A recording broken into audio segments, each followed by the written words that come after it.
Being an entrepreneur, you don't even need to study if we go by that definition. Okay. Forget about doing an MBA or an engineer. Because if you say, for example, Mr. Mukesh Ambani, he is a college dropout for all we know.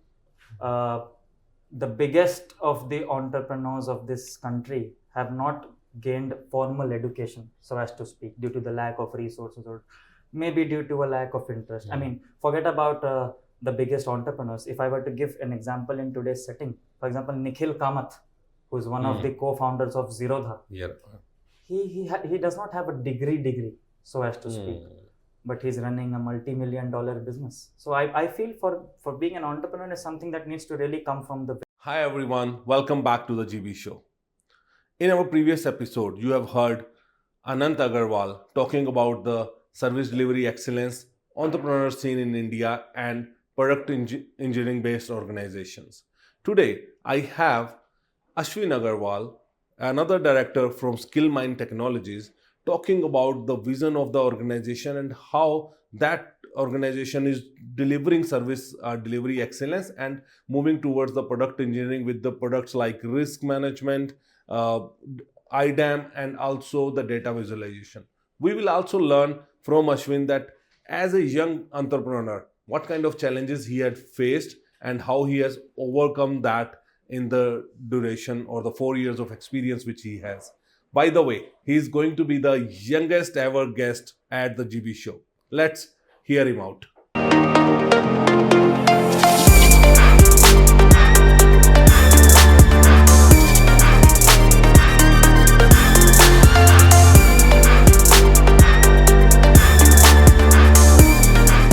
Hi Ashwin, welcome to the GB Show. Thank you so much, Gaurav. Thank you.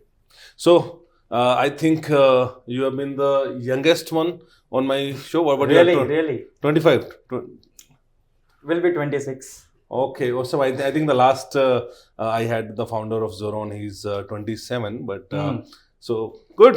Welcome on board, and thanks for giving your time and coming on board. So maybe I will also learn something new from you today, and I call it reverse mentoring, right? Because after a point of time, right, you know what happens is when you are doing a lot of things, then you are busy in your day-to-day work and you are not adopting the new technologies or something. I like to set an example here, like my daughter now, she is playing a lot of games in metaverse. Okay. She is on Snapchat doing a lot of things and making streaks, and she's kind of trying to be an influencer over there. So she comes back and teach me that this is how you play, this is what Roadblocks is all about, this is how you play this Minecraft and all, right? So, right. So I'm learning a lot of things in the technology, and I'm understanding, okay, how Snapchat works and what all things are there. So that is what I call reverse mentoring. So I'm expecting a lot coming from you in today's that's episode. Very gracious of you to say.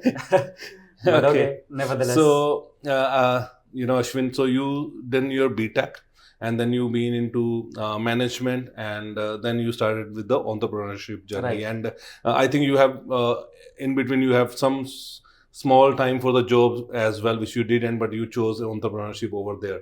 So was this journey planned, or it happened just you went with the flow? So tell me about more. No, not at all. In fact, it was not at all planned. And I say this very often to my colleagues, to my co-workers, even to my friends who know me, like who are very dear to me, that I am an engineer by chance and a businessman or an entrepreneur, whatever you may call it, by fate.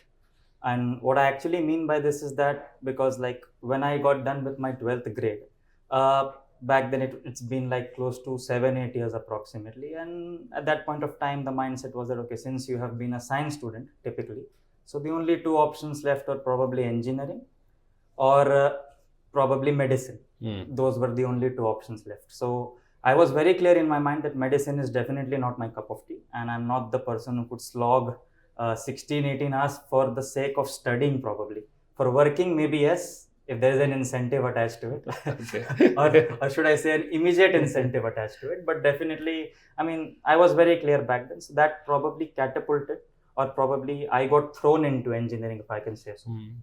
So yes, I mean, that is pretty much what is the meaning of engineering by chance.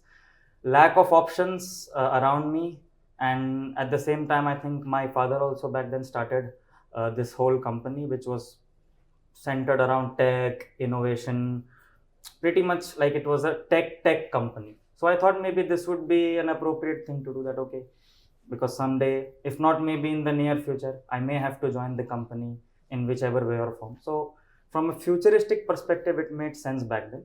So Okay. that was about engineering, and because the business part also had to come in at some point of time, so that is when I decided, okay, I'm done with my engineering, let's do some business administration course or something like that. And I was lucky enough to get a seat in my very college itself. So that is how MBA happened. And then like a lot of young professionals who were starting out their careers back then, it was, I mean, it was the gray, or it was the dull time of COVID back then. I mean, things were very unclear. After every 3-4 months, there were lockdowns happening, there were quarantines happening, and we used to hear all these very sad news that, okay, these many deaths have taken place in this particular part of the country. And unfortunately, I lost a few of my loved ones as well during COVID. So that was not a very good time for me to probably make these decisions from a professional standpoint, I would say, primarily. So I mean, that is when I started to introspect that, okay, and like I was seeing a lot of my friends who were saying that, okay, no, we are moving for our jobs outside the city, to bhi aaja, let's do something together. And I mean, and like my father's company back then was probably at the cusp of growing.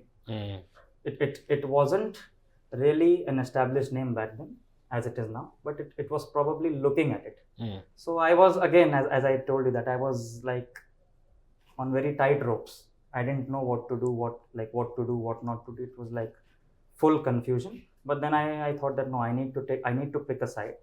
And I initially thought that I will do a job for some time, maybe gain some industry experience, and then I will probably go back to my business.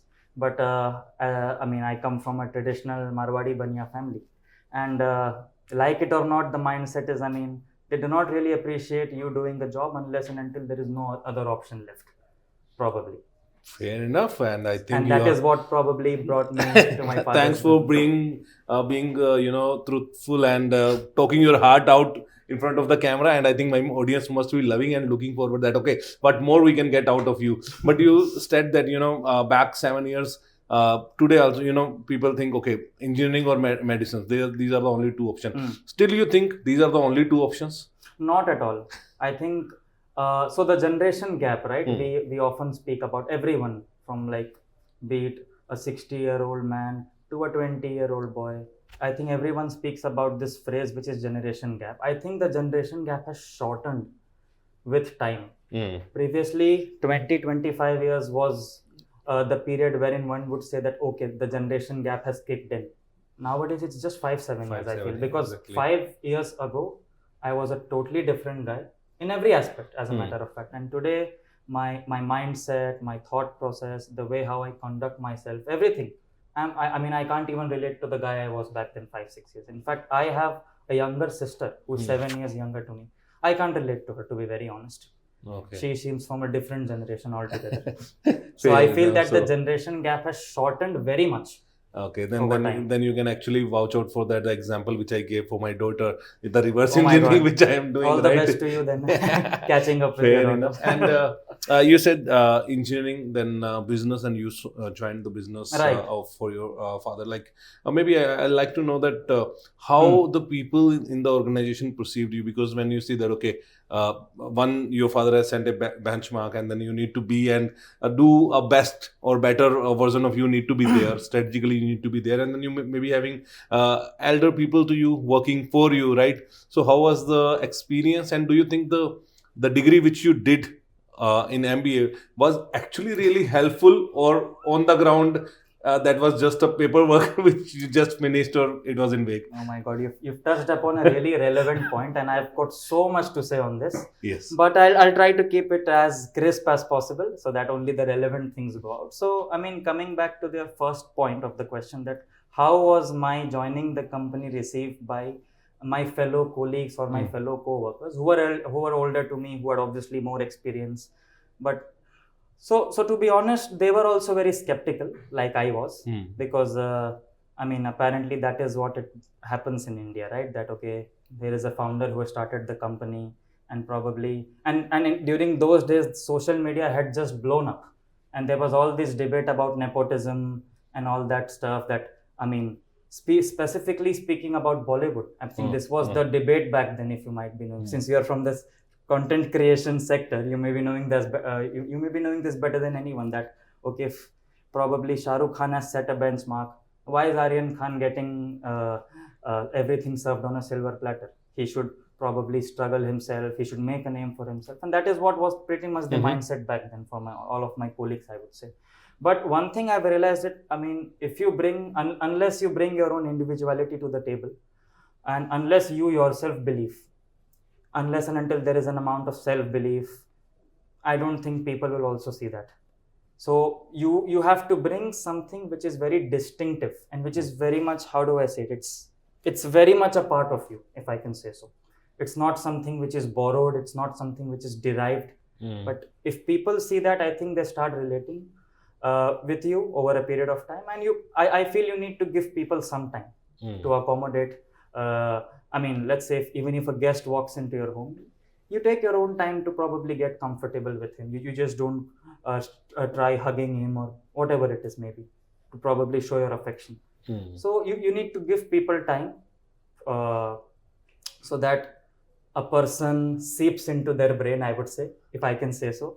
And obviously after that, once you've managed to pass that barrier, then I think they start seeing the genuinity in you, if I can say so. No, why I'm talking about this is because if you have seen the previous episode which I did with your father, right, we were talking about entrepreneurship in India, and the young people are coming in, and most of the time they are hiring the elder people or the full established people. So that is where I'm saying, because you have already been in this journey for last 4 to 5 years and you have overcome those challenges. What was the biggest challenge you face in that particular direction, and what helped you to overcome that?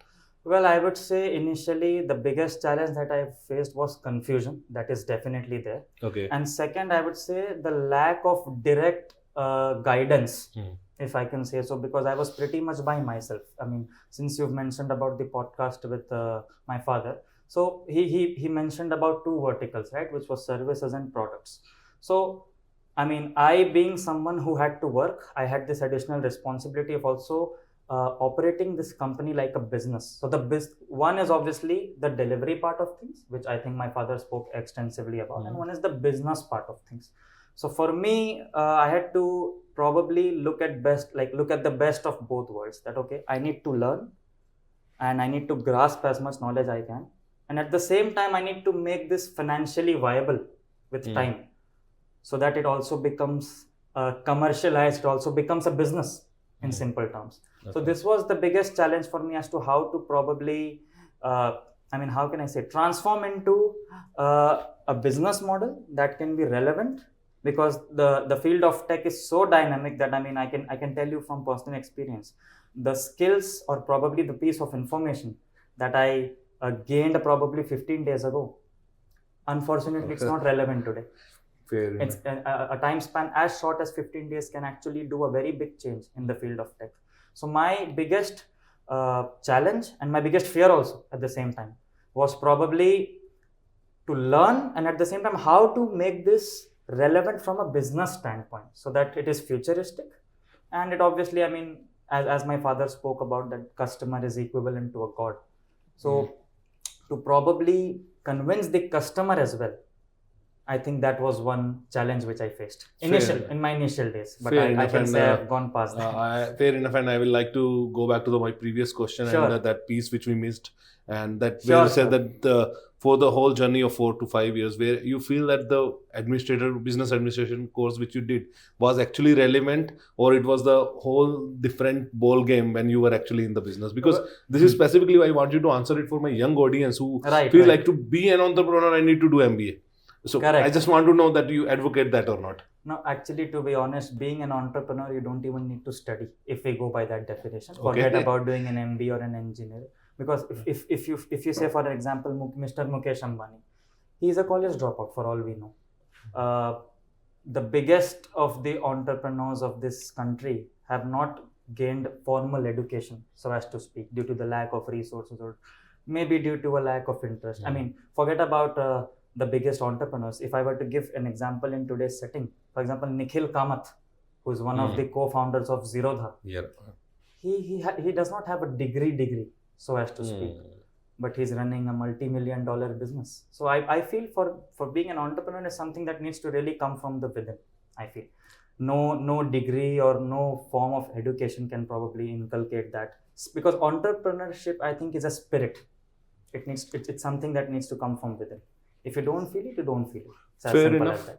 I think we are touching more on the business side of it. Let's go bit tech, and let me Sure. talk to you that how cybersecurity and risk happened to you, and how you have taken that up. Right. So, I mean, as I told you that I am a businessman or an entrepreneur by fate. So I didn't plan on taking this up, but in continuation with what my father said, that during COVID, things were very much unclear. And from a business standpoint also, we didn't know as to what to do, what not to do, where the world was heading. Everything was unclear. So we had a team, we had a ready, steady team that was very much underutilized back then. So we decided to probably take all those resources or utilize all that talent to develop something that could address some of the concerns in the market from a cybersecurity standpoint. Because in my limited experience, I feel that for all the problems or for all the pain areas as far as cybersecurity as a domain is concerned, in the long term, I feel some of the products would be more suited to address these concerns as compared to services. And that is where the idea was probably to develop some of our own products around cybersecurity, around compliance that you mentioned, so that we can probably we can address the concerns of our customers in a way better and in a way cost-effective manner, if I can say so. So that is why, I mean, that is how I got catapulted into this whole cyber and tech and compliance. And in fact, within Skillmine, we have developed some of our own solutions to cater to some of the pain areas around probably like evidence collection. Basically, so this is where I think automation comes into the picture. Before we go to let's Sure. take the one thing. Now you said pain areas. So let's go one by one. That what all pain areas you identified back then, and I think you have 2 to 3 solutions, right? Which you are Right. working on right now. So let's go one pain area and the solution which you have, and then let's go one by one. Okay, so the very first technology product that we developed was it's called Complement. It's basically a combination of compliance and management, and that is how we came up with this name, Complement. Nice. Right. I mean, all credit to my creative team. They come up with some funny names, so it's all it's okay. Initially, I was very skeptical of using this name, but okay, with time, it's become. But it quite sounds our own. good, actually. Yeah. Thank you so much. So yes, so that is the very first product that we developed, because the major chunk of our clientele list is from the BFSI and BFC fintech sector. So using all that experience and seeing all the pain areas. So by pain areas, what I mean is day-to-day compliance. First of all, this is increasingly becoming a very arduous task, if I can say, for all the senior leadership within the organization, be it the CTOs, be it the CISOs, I mean, be it even the business heads, as a matter of fact. This is becoming, because the government by the day is increasing the vigilance on various compliance like standards, I would say. For example, last year, there was this DPDP Act, which was passed in the Parliament, which was the Digital Personal Data Privacy Act. I mean, so people are becoming more aware of cybersecurity, as identity theft is on the upsurge. People are becoming more, people at a point of time, I believe there wasn't much awareness back then. But with the advent of technology, with the advent of information being available just on just on my disposal, I think people are becoming more aware, and that is why this is probably and everyone. I feel there is an environment of doing things the right way right now in our country. No, I mean, very few people would want to find shortcuts, because people have realized that no, slow and steady wins the race. Probably this is what I feel. So from a compliance perspective, this is becoming, first of all, which I mentioned, is becoming a very arduous task. Secondly, evidence collection, all the data that is generated, and in India being officially the most populous country right now, we generate tremendous amounts of data. be it with respect to mobile, PC, internal, external, everything. Data management is becoming an equally challenging task for everyone.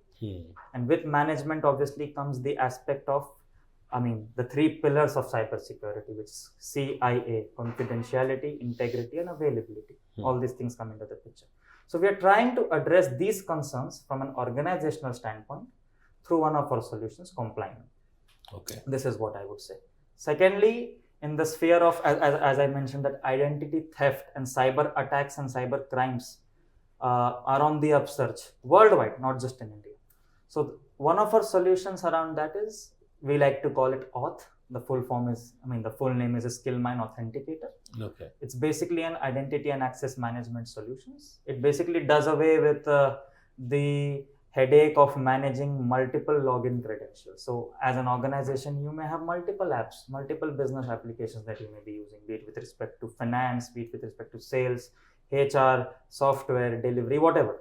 Multiple departments may be using multiple applications. To manage all the users and to manage all their roles, permissions is becoming, again, it becomes a very challenging task. You can do it manually, definitely, but again, there is a certain amount of risk involved there as well.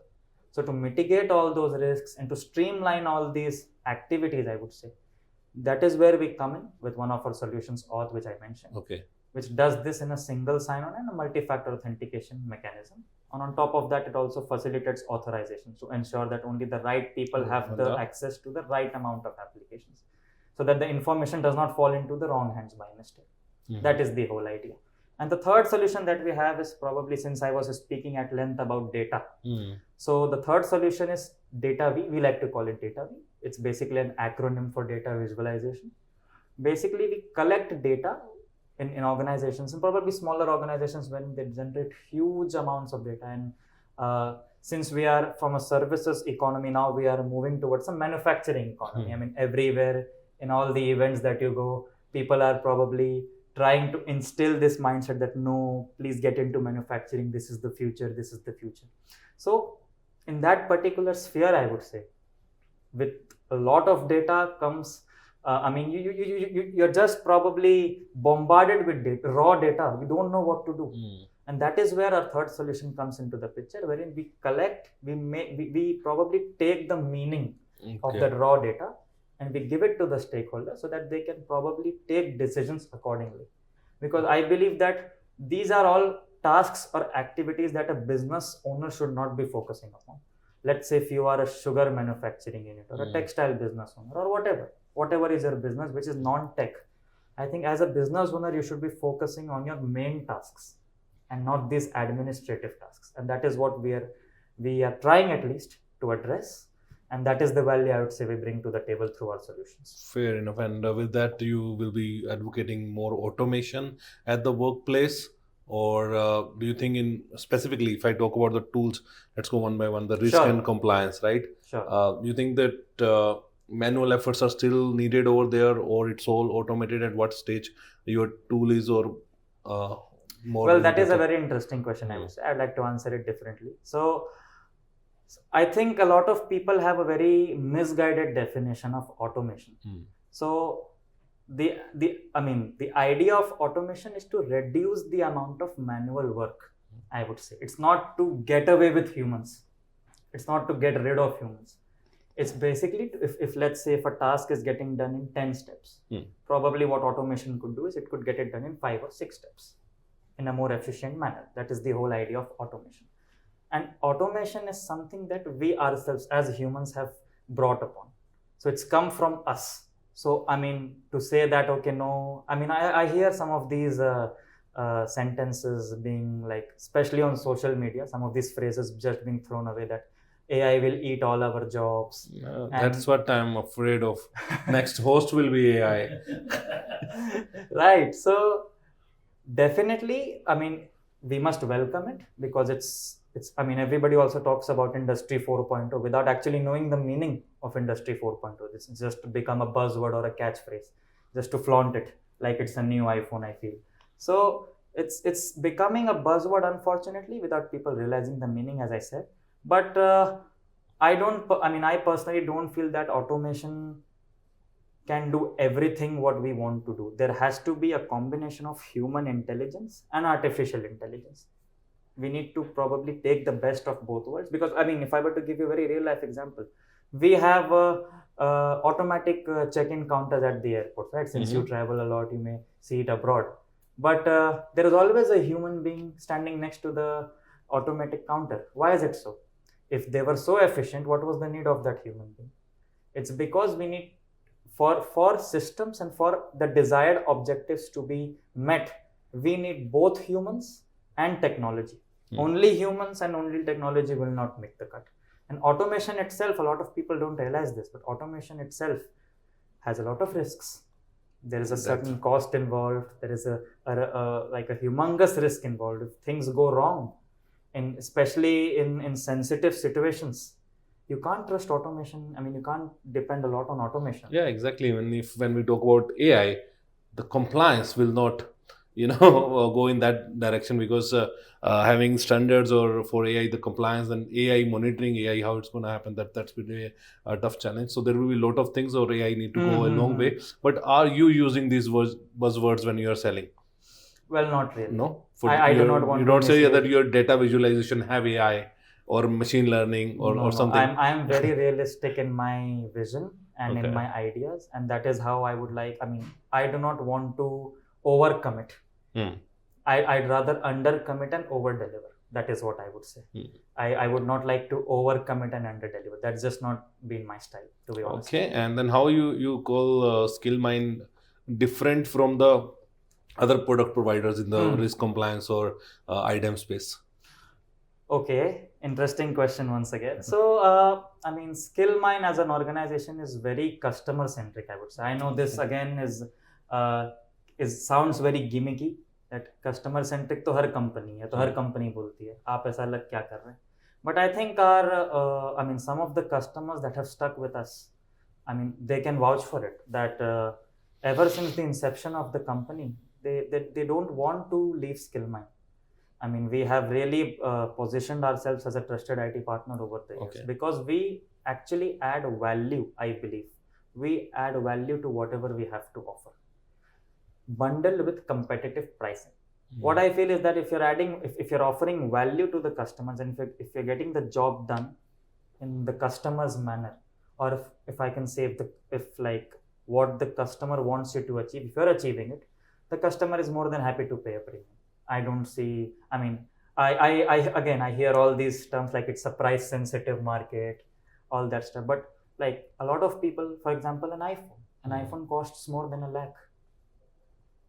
The same job can be done through a Vivo phone or a mobile lava phone, whatever it is, or a Micromax phone at 1/10 the cost. But people are still buying iPhones.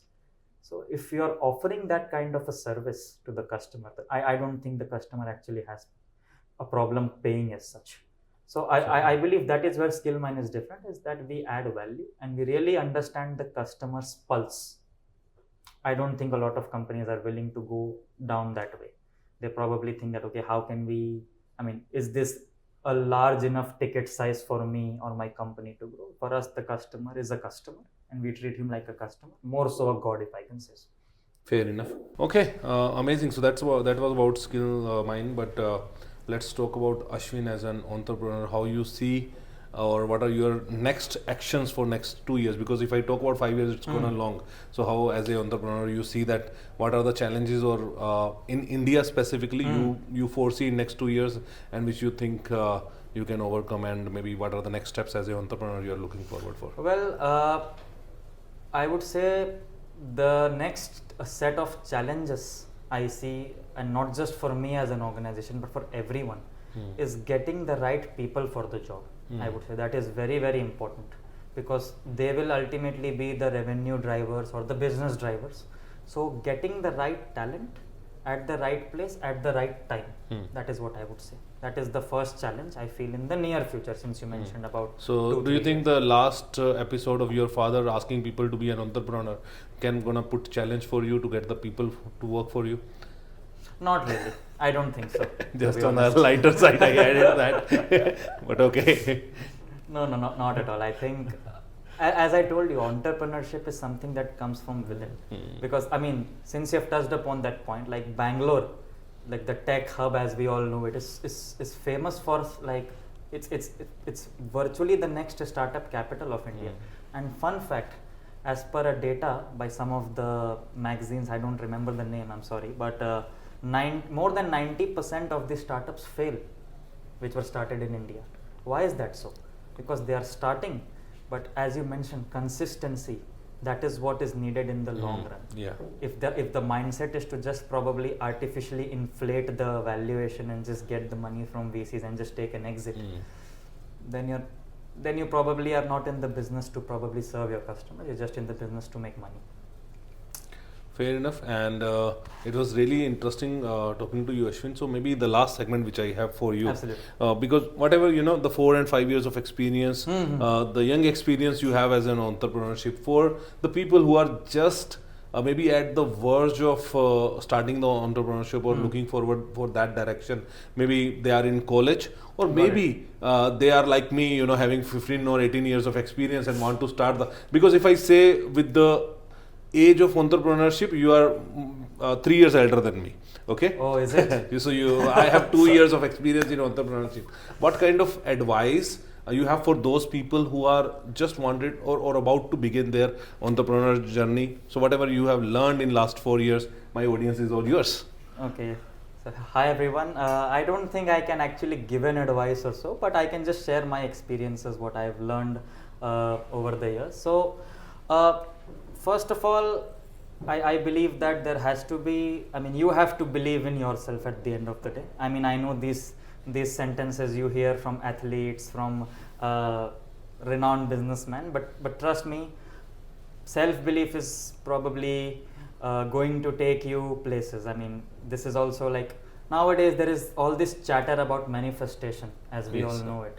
And this has been written in our scriptures for the longest time. And if you read the Bhagavad Gita, it's written, it's mentioned very clearly. Oh, you are a follower of Bhagavad Gita. You have read that? Well, yes, I am a practicing Hindu, so definitely. Okay. So it's written very clearly out there that a man is made by his beliefs. As he believes, so he becomes. So if you don't believe in yourself, probably then I don't think nothing's going to cut it. So first of all, self-belief. You need to believe in yourself. Secondly, there will always be confusion, regardless of your age, gender, regardless of whichever position you are in. But it's very okay. It's very okay to be confused. It's absolutely normal, because if you're not confused, then how will you seek clarity? Imagine a person who is very much clear in their mindset. Then you have probably entered into a Zen space kind of a zone. And probably you should just go to the Himalayas and do some practice a life filled with austerity. That is what I feel. So it's all right to be confused, because that is when you start seeking answers. That is when you learn along the way, and that is how I think you grow as an individual, not just as an entrepreneur, I feel.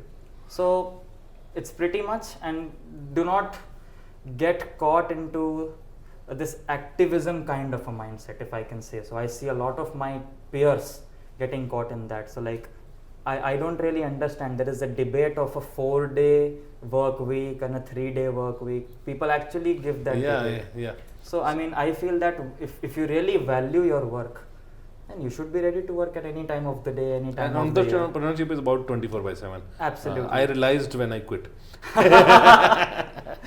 Right. So there has to be self-belief, confidence, and you need to always speak the truth to yourself. Along the way, you will have people who are trying to act as sycophants, who are probably going to mislead you. But like, just before you shut off the button when you sleep, please take out 10 minutes and please speak the truth for yourself. Truth to yourself. Truth to yourself. That okay, maybe these people have given me 5 pieces of information. They have told me 5 things about myself, but how much true is it, or how much false is it? So that statistics and all that crunching has to be done by you. I think it's just more or less, there is no set formula. I would be very wrong if I can say that okay, there is a formula, because there is no formula. Let's just say that. Fair enough, and I'll take it. And as Ashwin has mentioned, let's normalize to be confused, right? So with that, I would like to say sign off to the audience, and thank you, Ashwin, for being on the so much, show. Gaurav.